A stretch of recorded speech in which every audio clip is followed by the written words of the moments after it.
Hey folks, welcome back to the Dormouse's desk. This is February 2023, currently inked. Not a lot going on this month, other than work and school, so I'm sort of thankful for that. This month's currently inked is going to look a little bit different than the ones in the past because I have, I've outgrown my ink sample storage. And so I've put a limit on myself to only ink up samples that have just like the tiniest amount of ink in them. That way I can just, clean those out and get rid of that sample to make room. So I may not have enough to do like a good swatch.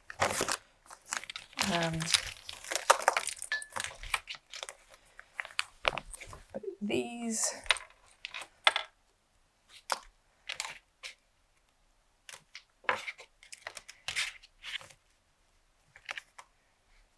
the Okayama might be good.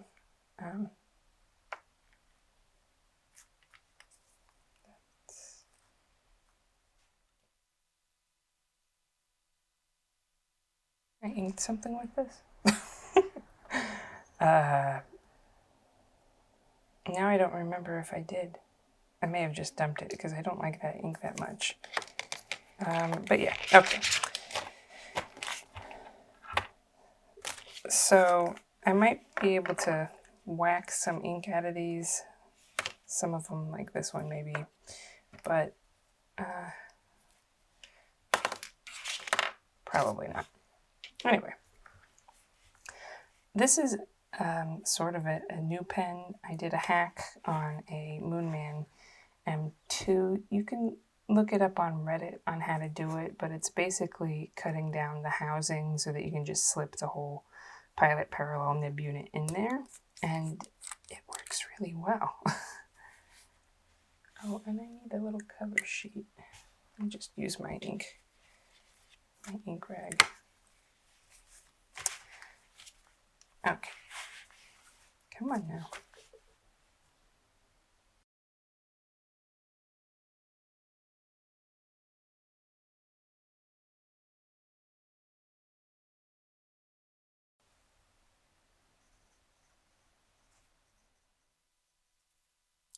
Moon ma'am.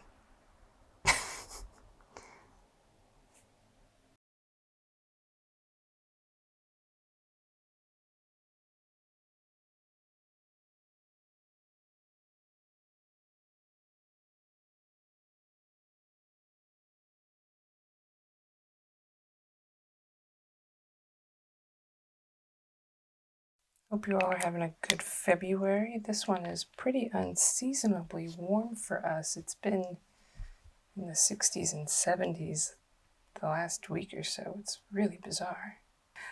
This is a Kaveco Lilliput in the green.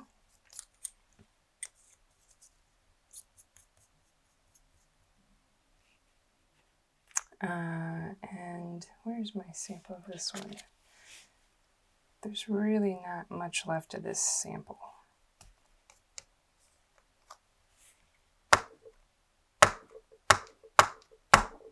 Nah. So we'll just do a scribble, I guess.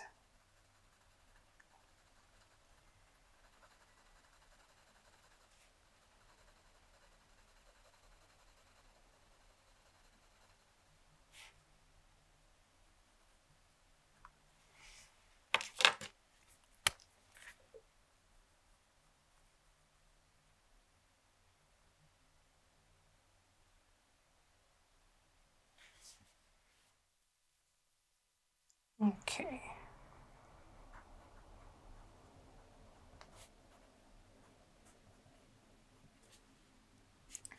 This is a broad nib. This is Graf von Faber-Castell.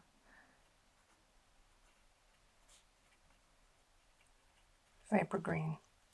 This is not my favorite green. But it does match this really well.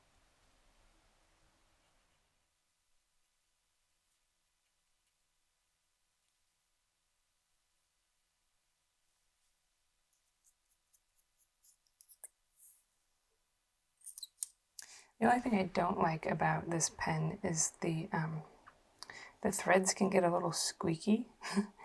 So I made the mistake of putting some silicone grease on there. But because the threads are so close to the section, you end up getting it on your fingers. It's fun. All right, this. Oh, okay. So this is the only pen that I haven't a bottled ink in.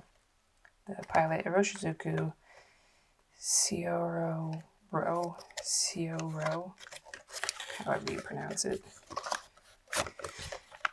Sayoro, I'm not sure. Do I have a Q-tip or a device of some kind? Yes. Okay. These Pilot bottles are so pretty.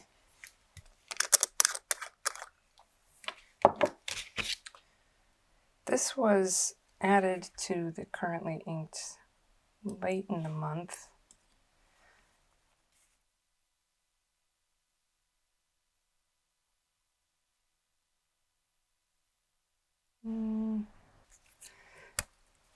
So I had a broad stub on this pen, and if I remember correctly, the grind was a Mark Bacchus grind. Ooh, pretty. But I've been taking a lot of notes lately because of school. The paper I'm using is fountain pen friendly, but not fountain pen great. And so the broader the nib, which is my preferred nib, the more difficult it is to dry on the page because it's just putting down too much ink. You know, if I'm taking notes fast, I can't just like flip a page because I have to wait for it to dry, and then there's like ghosting and stuff. So anyway, I traded my broad stub for a medium, and I should have done my research first because these mediums are crazy broad. So anyway, this is my Lamy 2000 in a medium nib that you wouldn't know was a medium. It's basically the same line width as the Lilliput.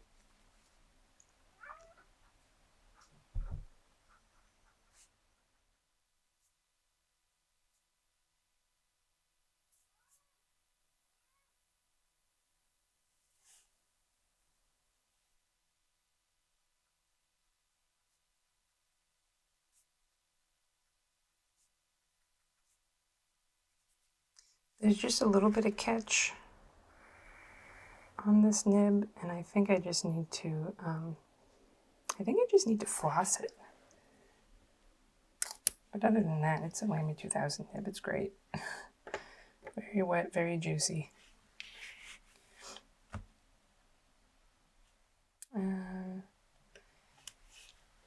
This is my Parker 45. That was a gift from another vendor, my vendor neighbor at the Orlando Pen Show. And this is my one and only vintage pen at the moment. Oh, what ink does this have in it? This one is... Okay, this is actually Sailor Kuzu. And I don't think I have enough ink in there to smack it on the page.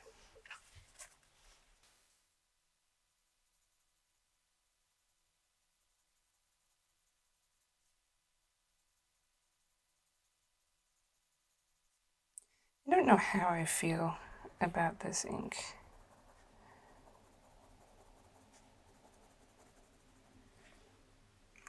It's okay.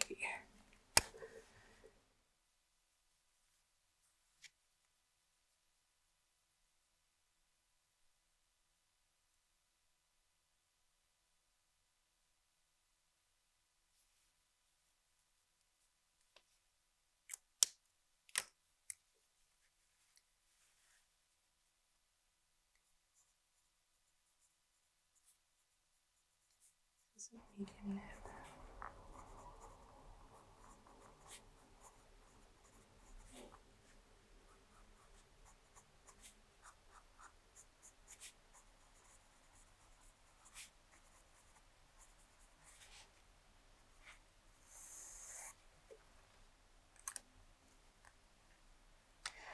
I have no idea how old this pen is. It is a cartridge fill pen. The nib is nice. It has a little bit of positive feedback, as in it's not scratchy or anything. So it's a positive feedback experience. I don't always grab it though. It's not a pen that I think about very often. It's not a pen that I really want to write with that pen. So, yeah, but it's a nice pen. I just don't know why I never grab it. We'll follow that up with this pen, which is my Sailor Pro Gear Slim Blue-Green Nebula with a medium nib. And this one, there is some ink still left in here. This is Sailor Okuyama.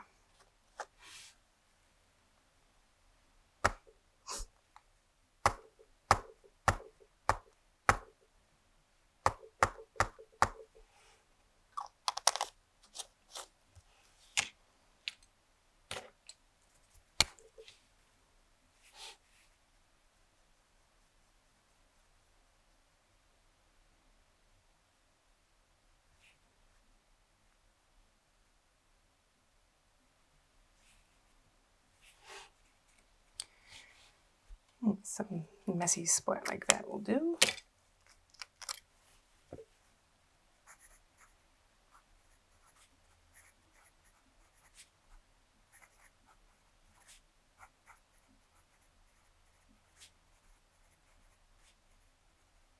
There, ran out of, okay, Sailor.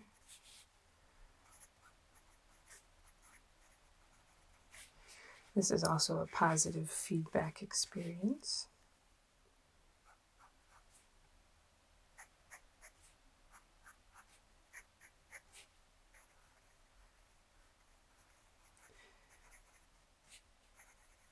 If ever there was a pen for ASMR, I think it's probably a pen with a sailor nib. They just sound so satisfying. Okay, so this is a Hongdian Black Forest in the purple color.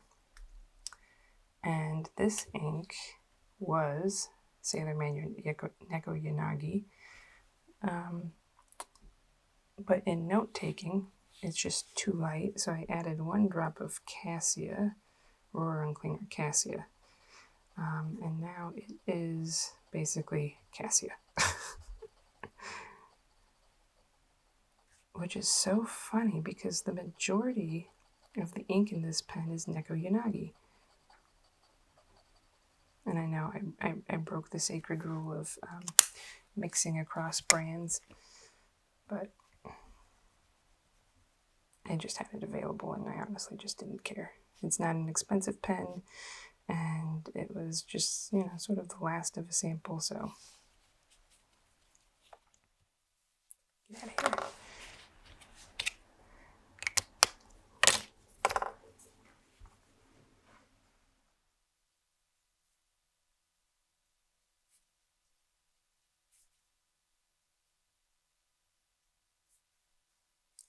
These are fine nibs.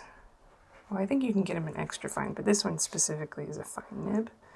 This is Sailor Neko Yanagi.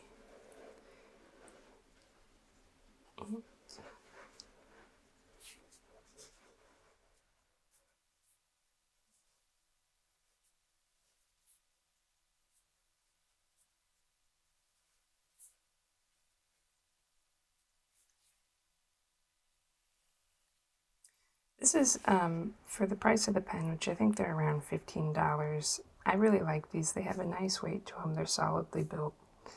And the nibs are pretty good. This nib is really smooth. It has a little bit of pull to it. It's not,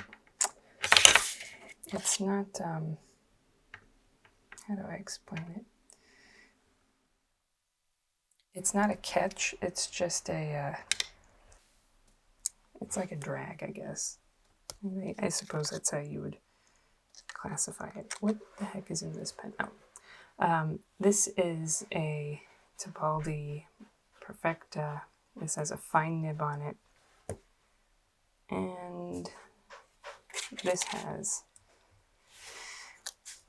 Rohrenklinger Cassia. This is not an iron gall ink, as the label might suggest. This is just a regular ink. I don't think they ever made this specific one as iron gall. I think it's always been part of their regular series, but they do make a couple of iron gall inks. This is just not one of them that I'm aware.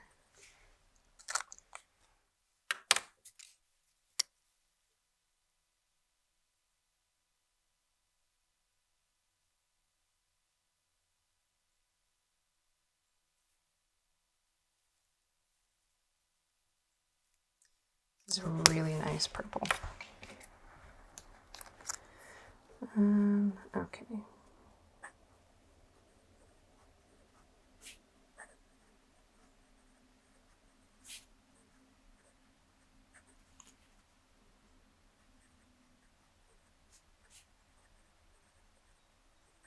So the thing about this pen, it has an ebonite feed. It takes a couple of days before this pen wants to write. I guess because the feed is saturating itself. It takes a while to saturate. But after that, it writes really nicely. It's a very firm writing nib, that's for sure. And it doesn't, it's not my favorite. Yeah, buddy, it's not my favorite just because of how firm it is. So if you enjoy, ooh, cat. Hey, buddy.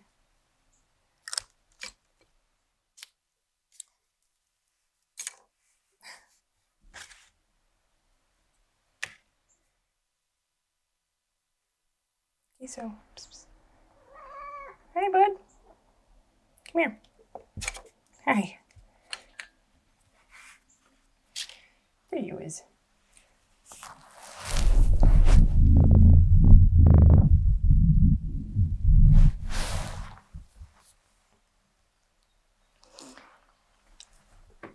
If you enjoy really stiff nibs, you would probably really like this, because this is maybe like the stiffest nib that I've ever had. There's some give to it,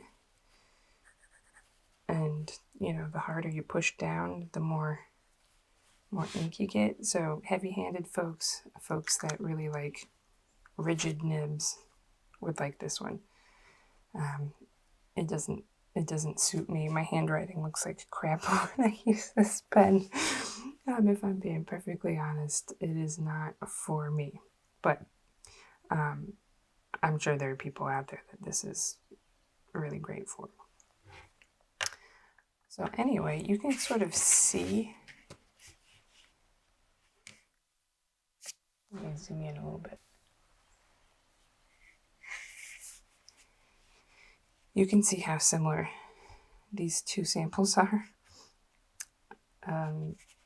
The Sailor and Cassia mix is just a little bit lighter than Cassia itself, but honestly, I think if you like Neko Yanagi, you might just go for the Rohrenklinger Cassia. It's probably going to be cheaper, and they're very similar.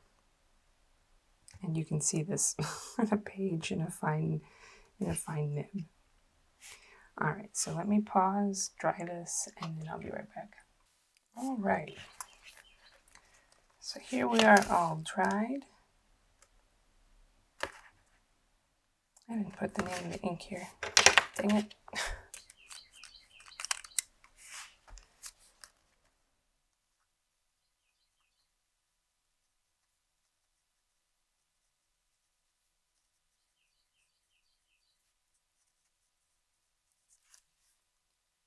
Okay. The Unicorn Blood is my only shimmer ink this month. Going back to old ways, I like it. It's very pretty. It's got nice haloing on these big swirly bits. There's some, it's like on the verge of being like gold sheen halo.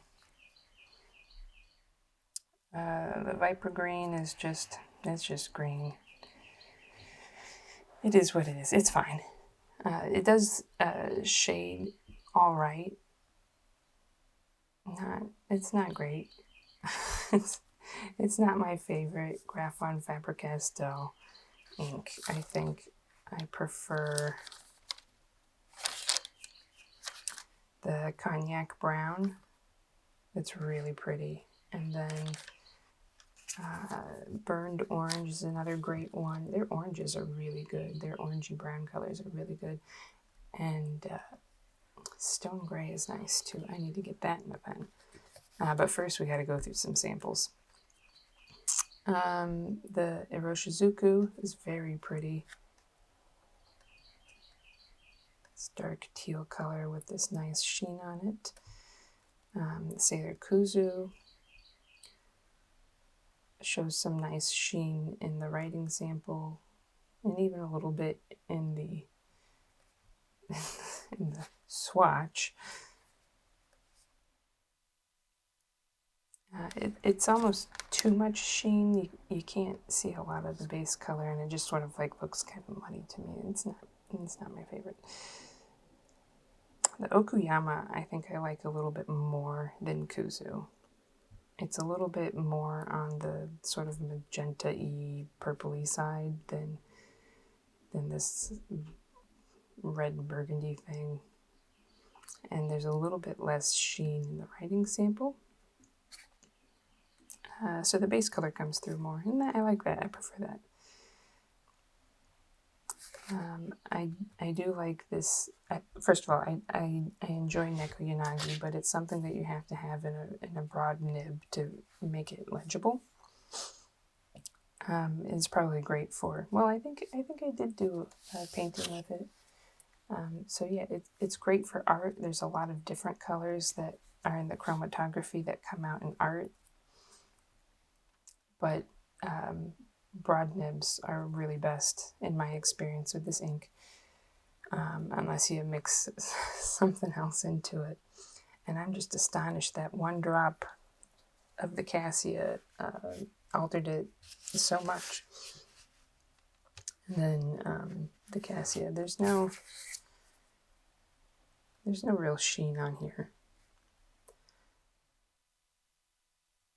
It's just like a nice regular ink. There's a little bit of shading, not a lot. But yeah, so there we have it. A nice short and sweet, currently inked. I am trying my best to do videos for you guys, but I've been very busy. And I've paused my ink flights until May because I'm also trying my best to do no-buy this year, and it's not going well. But yeah, so there we have it. Thank you so much for watching, for hanging out with me. If you've ordered my labels or my postcards, thank you so much for that. Every time I see an order notification, I get I'm just shocked. I'm just shocked. And I appreciate the support. I definitely feel the love in the community. What else did I have to say? Oh, yeah, so thank you for watching. Thank you for hanging out with me. If you were on my live stream last Friday, you might have heard me say that I'm considering doing a live stream every month, and I am, because editing videos takes quite a bit of time. It's nice that it's like unscheduled time, but editing videos still takes time, and I could edit less in my videos, but I don't want them to be boring. There's a lot of dead air in my videos. Just preparing for like the next thing to show you. So I don't want to include that. I don't want to include, you know, cats yelling and all sorts of things in the video. So I try to keep them as clean as possible. But like I said, it does take time. So I figured a live stream once a month would be good. And I need to work on my ink encyclopedia project anyway. So why not hang out with you guys at the same time? I'm not sure what week in the month what's going to be, because my plan is there will be an ink exploration, there'll be a currently inked, and then sort of like a wild card video that, you know, I don't know what it's going to be yet. And then there should be a live stream for the ink encyclopedia. Yeah, so I don't know when the live stream will happen. Hopefully I can do an ink exploration like the first Friday of the month, and then maybe do the live stream the second Friday. Currently inks I like doing in the middle of the month so that I have time to assess the pens. And then at the end of the month, I don't know what's going to happen. Go crazy. I don't know. But if there's anything that you would like to see from my channel, let me know, and I will be happy to do it. If you have suggestions for ink explorations or things that you would like to see in an ink exploration, if I remember to do it, I'll put my fountain pen companion link in the description, or you can search my fountain pen companion. At Dormouse is my username on there. So it's easy to search for me, and you can see what inks that I have in bottles. I only do ink explorations of bottled inks that I own. So if you want to filter by bottles, you can take a look and let me know if there are any bottles of ink on my fountain pen companion that you would like to see an ink exploration of, and I'll try my best to cue them up. Alrighty, thank you again so much for hanging out with me. I appreciate y'all so much. Have a great weekend, and I'll see you next time. Bye-bye.